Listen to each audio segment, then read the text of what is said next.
घरात नोकर चाकर, मोठी दुकानं. सासरी पोचल्यावर समजलं नवरा हातगाडीवर खेळणी विकतो. आणि मग पुढे जे झालं ते धक्कादायक होतं. दरम्यान काय आहे नेमकं प्रकरण ते जाणून घेण्यापूर्वी चॅनलला सबस्क्राईब करायला विसरू नका. उत्तर प्रदेशच्या गाजीपूरचं हे प्रकरण आहे. निकाह करण्याआधी सासरच्या लोकांनी आपल्याला खोटं सांगितलं. खेळण्याचं मोठं दुकान आहे, घरात 10 नोकर काम करतात असं सांगितलं होतं.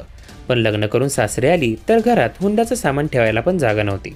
नवरा हातगाडीवर खेळणी विकतो असं विवाहितेने तिच्या तक्रारीत म्हटलं आहे. माझ्या माहेरच्यांनी सासरकडच्या लोकांना हुंड्यामध्ये बरंच सामान दिलं.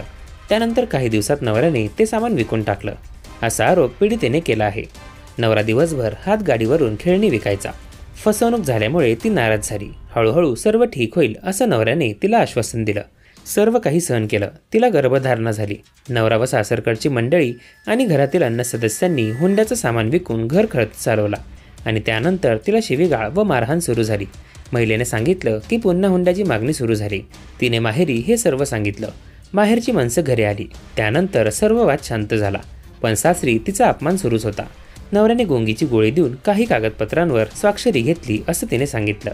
सासरी होणाऱ्या या त्रासाला कंटाळून ती माहेरी निघून आली. या दरम्यान तिने एका बाळाला जन्म दिला. सासरकडून कोणी बाळाला बघायला सुद्धा आलं नाही. त्यानंतर तबस्सुमने नवरा, सासरे, सासू आणि नंदेसह 7 जणांविरोधात तक्रार नोंदवली आहे.